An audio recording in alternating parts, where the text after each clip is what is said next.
All right, topic 4 lecture series. Let's see how this goes. So first of all, topic 4 is financial sector. So we're gonna be talking a lot about money stuff. That's basically what this chapter means: financial sector, money stuff.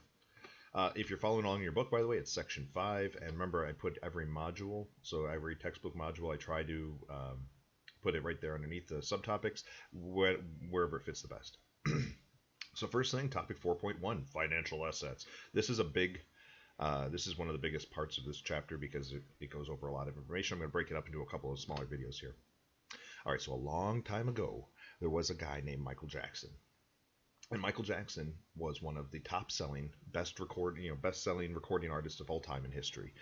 He was an international, worldwide celebrity. Everyone around the world knew his name. You may not know the U.S. president, you would know Michael Jackson. When he released a new music video, it was like a television event. Like they would stop everything and 7 p.m. or whatever, they would play his new music videos. He was huge. It's hard to really get that into perspective. He was an actor. He was, from when he was younger, he was an actor in movies like The Wiz and stuff. He was obviously a performer, and he was a huge investor. At one point, he owned half of the Beatles' music. Like he purchased the rights to them, so he owned them. If you went back in time in the 90s and you heard a Beatles song used in a commercial, Michael Jackson was probably making money off of that. If you didn't know that, a lot of musicians don't own their own music. That's, some people don't know that. Anyways, he also owned his own theme park, Neverland. He was a ridiculous amount of wealth. At least that's what it looked like. But right before he died, people were starting to talk about it. He was going broke. He was right on the edge of bankruptcy. How is it that somebody who is a worldwide celebrity, like a rarity, this is huge, like, I don't know, maybe Taylor Swift or something, a worldwide celebrity, how is it that somebody can have all of this wealth, or at least be so wealthy, and then be almost bankrupt? How is this possible? Understanding financial assets and understanding your finances really is incredibly important to figuring out this problem. Like, how is it that Michael Jackson could be so rich but also so poor? And this happens a lot to celebrities.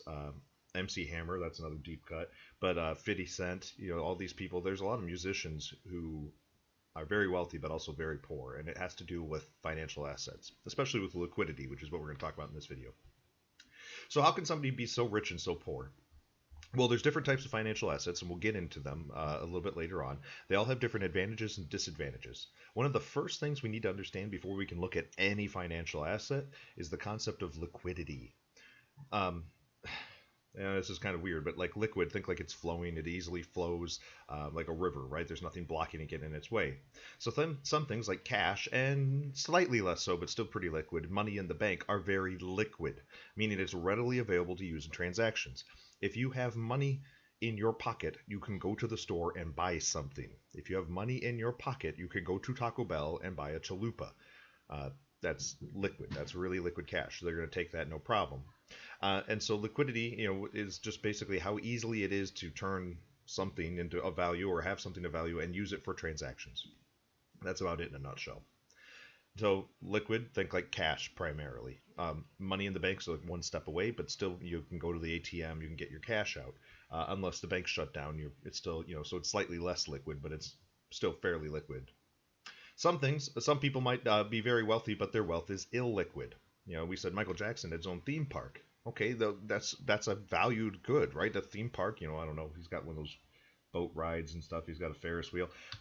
Hey, all those things there. He's got all that, that equipment and things, and the property. That all has a value, and somebody would probably be willing to buy that for value.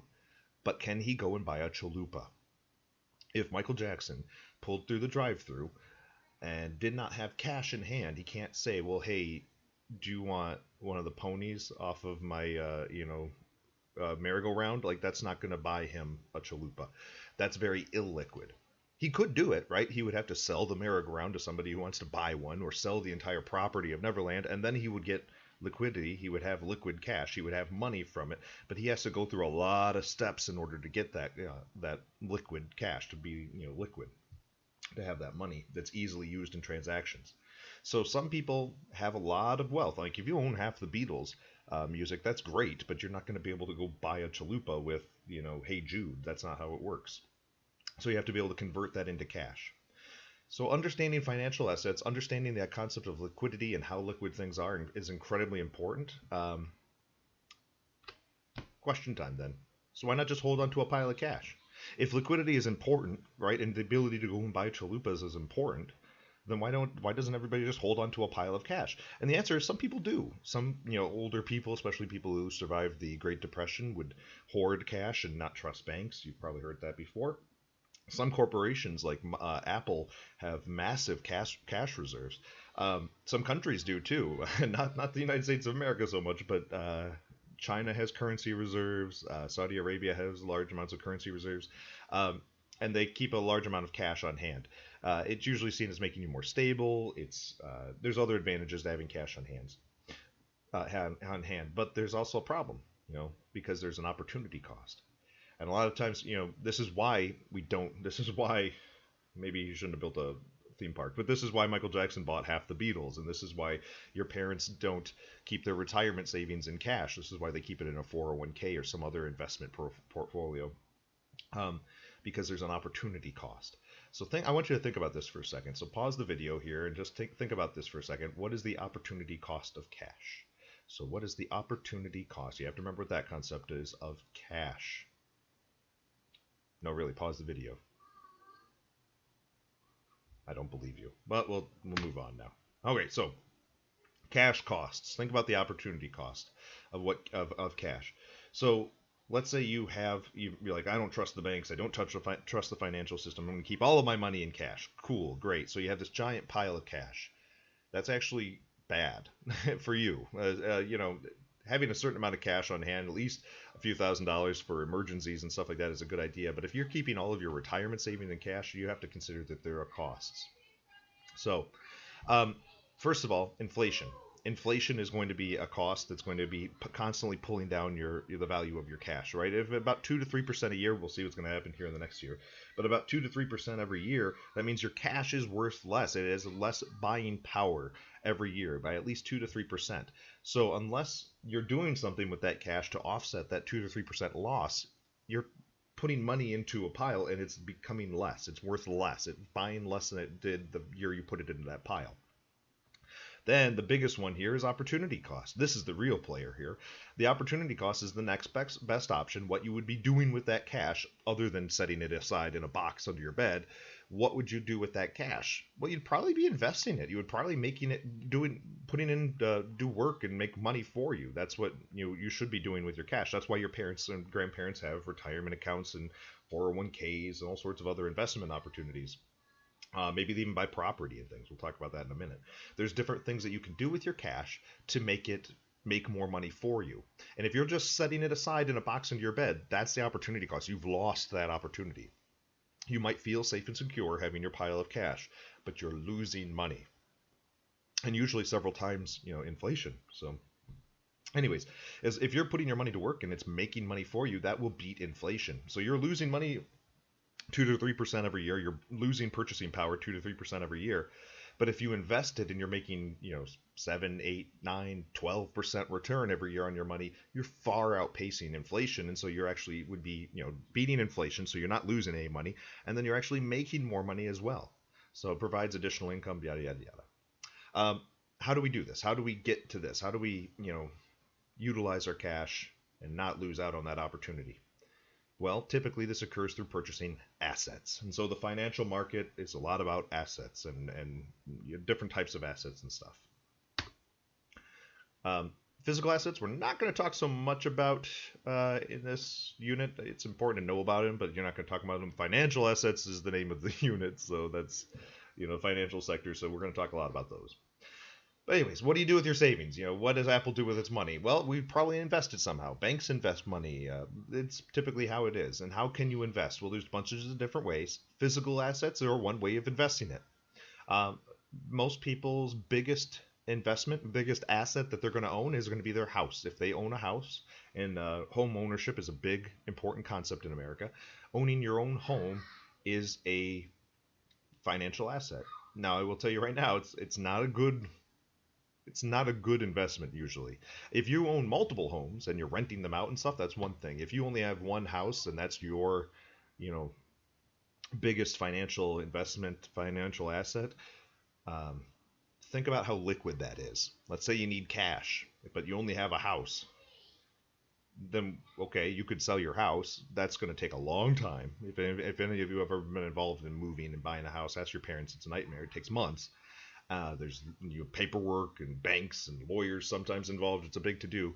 It takes a long period of time. It can be actually very costly to buy and sell houses, and it's not very liquid, right? So it is an investment. It's not necessarily the best one. Multiple properties, though, if you buy land, if you buy whatever, any kind of property, warehouses and stuff like that, those are physical assets, and they will, have some kind of value to it.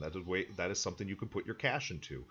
If you bought property in Sylvania, like just open land in Sylvania a few decades ago, and held on to it until now, you would probably be very, very wealthy because of the housing boom that's taken place in Sylvania, Ohio.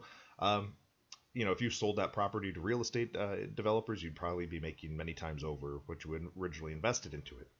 Buying patents, equipment, different types of machinery and stuff, materials. These are all things that you can rent, control, and sell at will. Liquidity is going to vary for different things, but they're all different types of physical assets. More complicated, and what we're mostly going to talk about in this unit, are financial assets. These are things that get more complicated. It's usually a variation of a form of a loan. All right. In a weird way, stocks, bonds, bank, deposits are kind of all liabilities and loans. They're all basically a different type of loan, and we'll get into all the details and how they work in another video here. But usually, when you buy a financial asset, it creates liability, and liability is, a duty, essentially.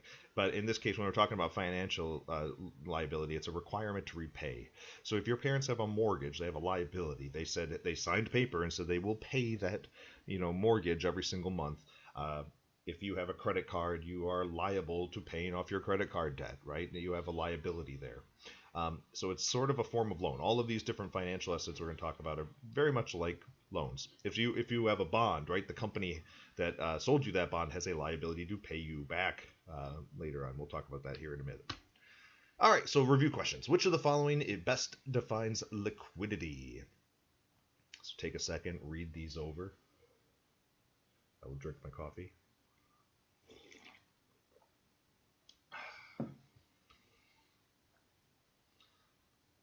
All right, yeah, here we go. The ability to convert a store of value to cash. So how liquid something is how easily it is converted to cash, how easily you can buy chalupas. That's the idea of liquidity. One of my favorite examples, let me see if I can switch over this here real quick. All right, one of my favorite examples of this, of liquidity, is pachinko, which is a game in Japan. Gambling, like slot machine gambling, is illegal in Japan. However, people found a way around it. And what they do is they go and they play. If you've ever watched Plinko on Price is Right, it's similar to that. They play a game where a little metal ball bounces through the machine, ding, ding, ding, ding, ding. However, the machine does not give out cash. It can't. That would be illegal. That's gambling. So what it does is when you win, you get a little prize. That prize is then taken, a special prize token. Tokushu Kien. Okay. And then those prizes are taken to another off-site premise and sold for cash. I mean, it's gambling with more steps, but this is how they get around it. This is how the liquidity is, right? You play the game and you have all these tokens, right? Those now have liquidity. It's not quite cash yet, but they are more. I guess you're moving towards liquidity. So, anyways, it's a different form of like moving money around and making something more liquid. Maybe that doesn't make any sense, but that's what I think of when I think of liquidity. All right, which of the following best describes opportunity costs of holding money? There's a trick on this one, because I mentioned there are two different kind of costs that we need to really be aware of just holding cash. But which one is the opportunity cost? Opportunity cost.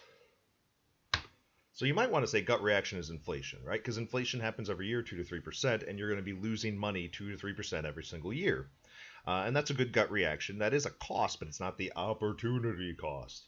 The opportunity cost is what you're giving up, right? By choosing to put that money in a box under your bed, you're giving something up. And what you're giving up in this case is the interest rate, what you could be making by investing that money on interest-bearing assets such as bonds, blah, blah, blah, blah, blah. So what you're losing in this case.